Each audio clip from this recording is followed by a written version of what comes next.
우리는 누구보다 성실하게 살아갑니다. 더 나은 미래를 위해 버티고, 인정받기 위해 애쓰고, 행복해지기 위해 끊임없이 이루고 가지려 하죠. 그런데도 어느 날 문득 이유를 설명할 수 없는 공허함이 밀려옵니다. 열심히 사는데 왜 마음은 자꾸 공허할까요? 오늘 영상은 바로 그 질문에 대한 이야기입니다. 오늘 우리는 인간의 내면을 이해하는 아주 중요한 두 가지 개념, 에고와 영에 대해 함께 살펴보려 합니다. 먼저 이 영상에서 말하는 에고는 단순히 자존심이나 거만함을 뜻하지 않습니다. 여기서 말하는 에고란 타인의 시선과 비교 속에서 만들어진 가짜 나를 의미합니다. 남보다 더 성공해야 하고, 더 인정받아야 하고, 더 많이 가져야만 가치 있는 존재라고 믿게 만드는 목소리. 에고는 끊임없이 우리를 불안하게 만듭니다. 남과 비교하게 하고, 경쟁하게 하고, 잃어버릴까 두려워하게 만듭니다. 그래서 무언가를 이루어도 잠시뿐입니다. 또 다른 결핍이 생기고 또 다른 욕망이 시작됩니다. 마치 끝없이 물을 부어도 채워지지 않는 빈 항아리처럼 말이죠. 반면 오늘 영상에서 말하는 영은 우리 내면 깊은 곳에 존재하는 본래의 나, 변하지 않는 진짜 자아를 뜻합니다. 조건이나 비교 없이 존재 자체로 온전한 상태, 무언가를 더 가져야만 가치 있는 것이 아니라 이미 존재 자체만으로 충분하다는 사실을 아는 상태입니다. 영은 조용하지만 깊은 평안을 줍니다. 불안 대신 안정감을, 결핍 대신 충만함을 느끼게 합니다. 하지만 우리는 살아가면서 점점 이 본래의 자신을 잊어버린 채 에고가 만들어낸 역할과 기준 속에서 살아가게 됩니다. 좋은 직업, 높은 성과, 타인의 인정. 물론 그것들이 나쁜 것은 아닙니다. 문제는 그것들로만 자신을 증명하려 할 때 시작됩니다. 오늘 영상에서는 왜 인간이 끊임없이 공허함을 느끼는지, 에고는 어떤 방식으로 우리를 지배하는지, 그리고 그 환상에서 벗어나 내 안에 진정한 자아인 영을 깨우는 방법에 대해 함께 이야기해 보겠습니다.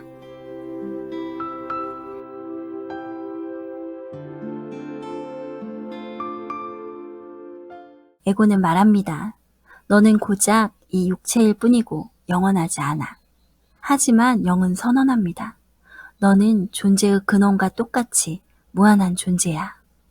에고는 과거를 후회하고 죄책감을 느끼게 만들지만 영은 오직 영원한 지금 이 순간에 머물며 무조건적인 용서를 실천하라고 권합니다. 우리가 이 에고의 잔소리를 끄고 영의 본질과 조화를 이루기 시작할 때 삶은 이전과 전혀 다른 방향으로 흐르기 시작합니다.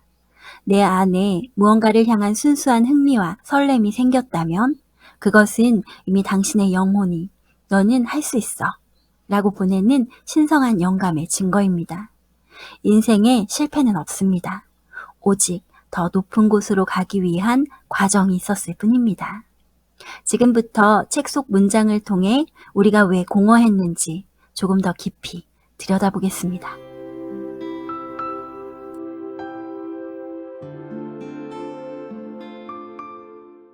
에고는 우리에게 경쟁하라고 잔소리하고 다른 사람이 우리보다 더 많이 가졌다면 우리가 실패했다고 주장한다. 그리고 무엇보다도 에고는 우리가 영감받는 삶을 사는 것을 두려워한다.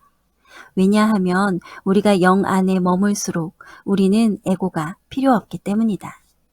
우리는 성장하면서 영감에 머무르는 법보다 타인의 기대에 맞춰 살아가는 법을 먼저 배웠다. 다른 사람이 우리를 어떻게 생각하는지에 따라 스스로를 정의하고 평판과 성과로 자신의 가치를 판단하도록 길들여졌다. 그 결과 우리는 기쁨과 만족보다 설명할 수 없는 공허함에 더 익숙해졌다. 결국 다른 사람의 꿈을 쫓으며 성공의 기준을 수입과 소유물로 착각하게 된 것이다. 하지만 영은 결코 우리를 떠난 적이 없다.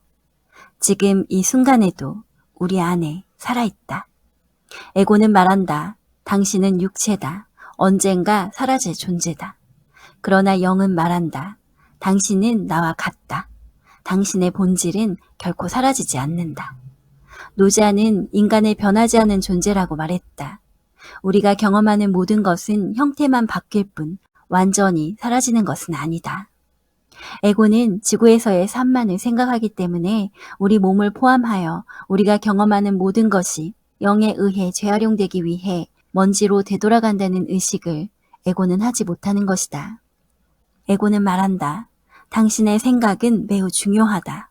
그러나 영은 주장한다. 신과 함께하는 생각만이 진짜다. 다른 것은 중요하지 않다. 에고는 말한다. 신은 주기도 하고 빼앗기도 한다. 그러나 영은 단언한다. 신은 주기만 하고 절대 빼앗지 않는다. 에고는 우리가 가진 것을 잃지 않을까 두려워하라고 끊임없이 강조하며 탐욕스러운 다른 사람들을 경고하라고 말하지만 신은 우리에게서 무엇도 빼앗아가지 않는다. 우리가 신이 하는 것처럼 베풀매 대해 생각한다면 우주는 그것을 제공해 줄 것이다.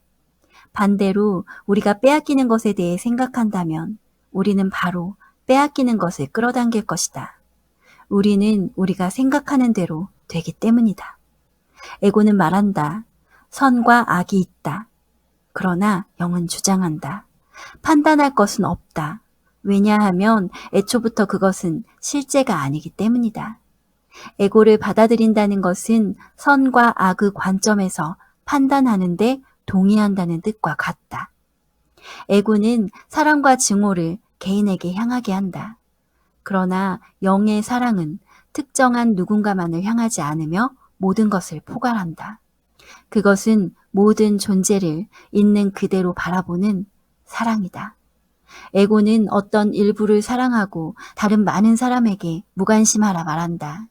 심지어 다른 모든 사람을 미워하라고 지시할 때도 있다. 그러나 영은 분열, 인종, 신념, 성별 등의 차이를 알지 못한다. 그저 모든 것에 대한 사랑만 알 뿐이다. 지금 이 순간에도 에고는 어리석은 생각으로 당신을 설득하려 하고 있을 것이다. 당신을 해치는 사람들을 어떻게 사랑할 수 있겠어? 에고가 이렇게 말할 때 예수의 말을 떠올려 보자. 너희는 내 이웃을 사랑하고 내 원수를 미워하라는 말을 들었다. 바로 이것이 에고가 작동하는 방식이다. 일부에게는 사랑을 나누고 다른 이들은 증오하라고 말이다. 그러나 완전히 영 안에서 살았던 예수는 이어서 말한다. 그러나 내가 너희에게 이르노니 너희 원수를 사랑하고 너희를 박해하는 자들을 위해 기도하라. 그래야 너희가 하늘에 계신 너희 아버지의 자녀가 될 것이다. 예수는 에고와 영의 차이를 너무나도 완벽하게 지적하고 있다. 에고는 죄책감을 좋아한다. 우리가 과거에 무엇을 잘못했는지 후회와 죄책감 속에 머물게 하며 우리가 과거를 붙들게 만든다. 우리가 지금 이 순간을 살아가지 못하게 만든다. 하지만 영은 오직 지금에 존재한다. 시작도 끝도 없는 무한한 우주에는 과거가 있을 수 없다. 우리가 현재에 완전히 머무를 때 비로소 평화와 사랑 그리고 진짜 자신과 연결될 수 있다. 에고는 우리가 과거를 후회하기를 원한다. 그러나 영은 우리가 무조건적인 용서를 실천하기를 원한다. 영은 어디에나 있고 영원하다. 이것이 우리의 진정한 본질이다. 우리는 단지 불안과 결핍을 위해 태어난 존재가 아니다. 본래 사랑과 연결된 존재이며 그 사실을 다시 기억해내기 위해 이 삶을 살아가고 있는지도 모른다. 당신은 사랑의 장에서 온 영 에너지이며 영 안에 있으려면 당신이 사랑 그 자체가 되어야 한다.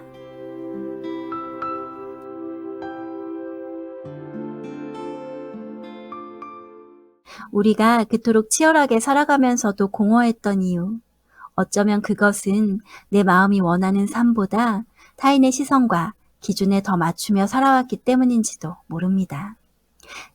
채워도 불안했던 이유도 같습니다.